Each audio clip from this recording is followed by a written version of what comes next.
Looks, talent, money, fame.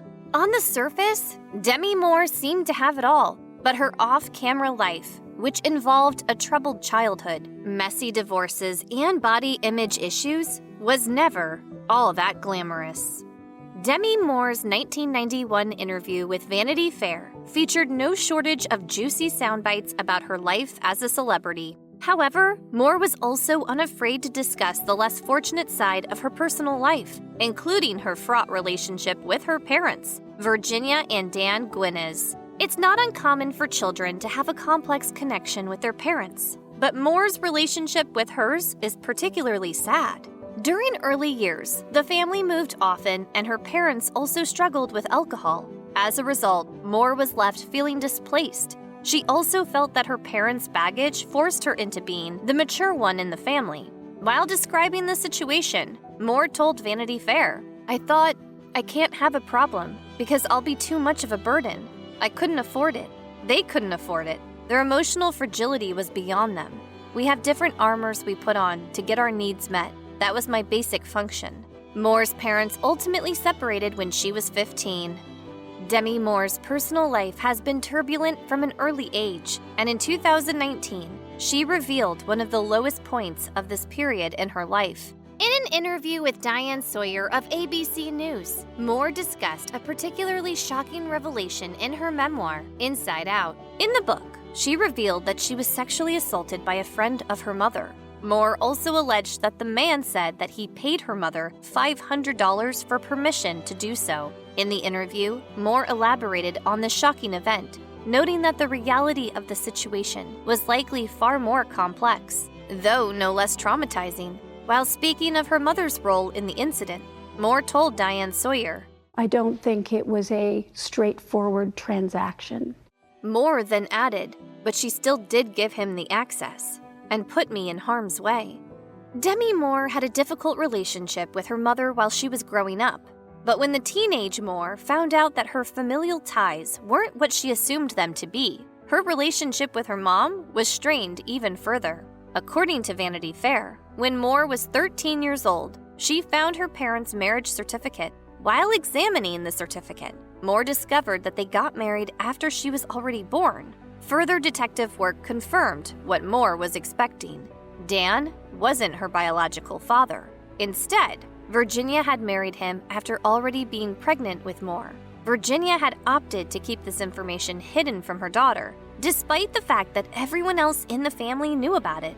After finding out the truth, Moore continued to consider Dan her father. However, she was truly hurt by her mother's decision to keep her in the dark. Moore's relationship with her mother eventually grew distant over the years, and they only reconciled shortly before Virginia's death from brain cancer in 1998.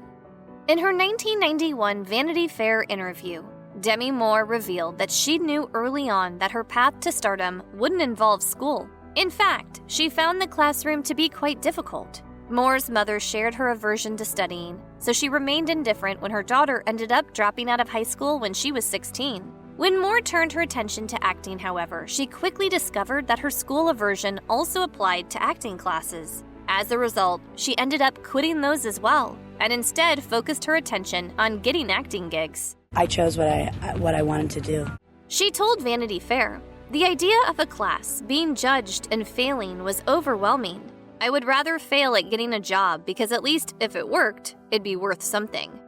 Demi Moore's first marriage was to a musician called Freddie Moore. He was married at the time they met, but soon got divorced. They tied the knot in 1981. However, what was supposed to be the happiest day of her life came at a difficult time. As Demi Moore detailed in her memoir, her father died by suicide a few months before her wedding day. Moore was deeply impacted by her father's death, and as a result, her new marriage quickly began to fall apart.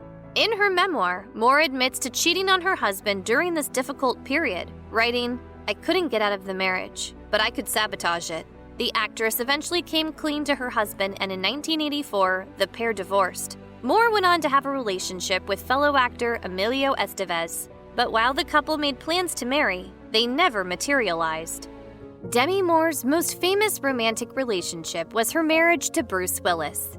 The two ended their partnership in 1998, though due to irreconcilable differences. Despite their divorce, Moore and Willis never fully lost touch. Do you still like me? Yeah. Good.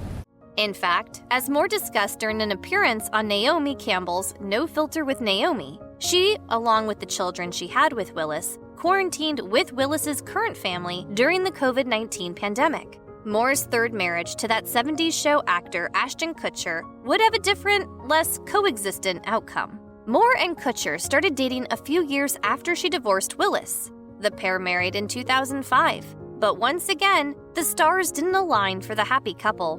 The first rumblings of problems in their marriage arrived in 2011, when Moore released a statement that said her marriage to Kutcher was coming to an end. In the statement, Moore heavily implied that Kutcher's alleged infidelity, on their 6th anniversary no less, played a part in the decision. And I think I felt like I could barely take a breath. The statement read in part, "It is with great sadness and a heavy heart that I have decided to end my 6-year marriage to Ashton.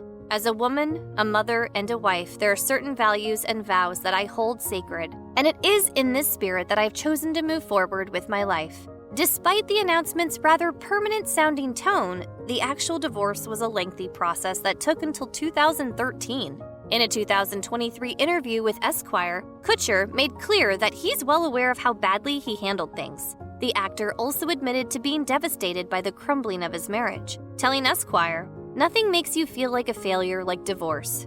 Divorce feels like a wholesale failure. You failed at marriage." Along with her successes, Moore is probably just as well known for the many critically panned works she's appeared in, particularly during the latter half of the 1990s. Few movies in the less-than-beloved part of her acting career are more infamous than Striptease. Striptease, as Far Out magazine notes, was a double-edged sword for Moore. On the one hand, the darkly comedic 1996 film marked a historic windfall for the actress, as she was paid $12.5 million for her starring role.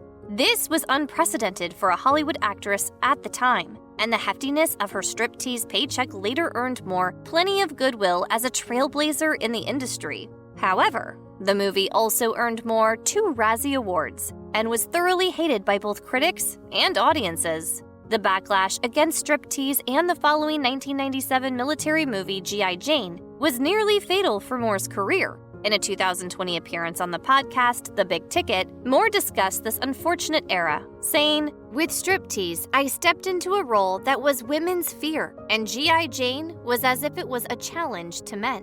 They let me know it, too. In particular, my salary for Striptease became something that I got punished for as opposed to celebrated." Demi Moore might look like a picture of health in virtually all of her film roles, but reality can often be radically different from what we see and assume. In fact, the actress has a history of some pretty daunting health issues. Moore's youth was pockmarked with peculiar health troubles, including various issues with her right eye that sometimes necessitated the use of an eye patch. Moore's eye problem ultimately took 2 operations to fix. She also had to deal with acute nephritis, an inflammatory condition that affects the kidneys. Then, in a 2019 interview with the New York Times, Moore revealed that she dealt with a number of health problems around 2012. This was a time of intense turbulence in the actress's life, where she was facing a great deal of stress on multiple fronts. It was also around this time that Moore had a seizure brought on by substance abuse. Furthermore, in the same New York Times interview, the actress admitted to suffering from an unspecified viral condition around 2012. According to Moore, the condition didn't just exhaust her and mess with her system. It also threatened full-on organ failure. She told the newspaper, "Something was going on, including my organs slowly shutting down." As a way to deal with her various emotional and physical issues, Moore ultimately sought medical help.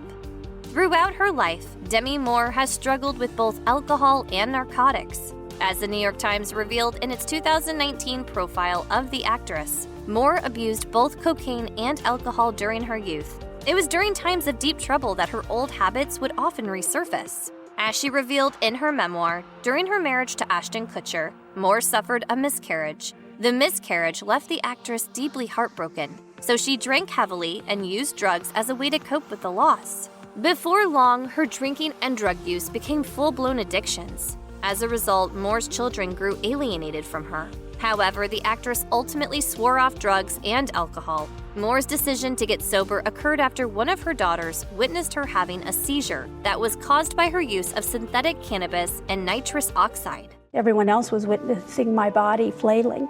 My daughter terrified that she was going to see me die right in front of her. Sadly, all of Moore's children have also struggled with addiction. According to a 2021 article in Today, however, all of her children are now sober. In the same article, Moore herself admitted to being clean and sober since 2012. Many of Demi Moore's roles have accentuated her physical fitness, and since she's a high-profile Hollywood celebrity, rumors and reports of alleged eating disorders have on occasion swirled in the media. In her 2019 book, Inside Out, Moore herself addressed her dieting and workout habits. In the book, the actress revealed that the requirements of her roles and the public attention that came with her work caused her to obsess about her body. Moore described this unhealthy attitude toward eating and training as a 5-year period that began when she was preparing for the movie A Few Good Men. She also admitted to continuously falling back on dieting and overtraining each time she took up a new role. This wasn't exactly a new phenomenon, though. According to her 2019 profile in the New York Times, Moore was also prone to eating binges and dieting in her youth. Interestingly enough, her having to bulk up for the film G.I. Jane helped her stop her excessive routine. So what's known as one of the actress's more maligned movies actually helped her change a routine she considered excessive. If you or anyone you know needs help with addiction issues, help is available.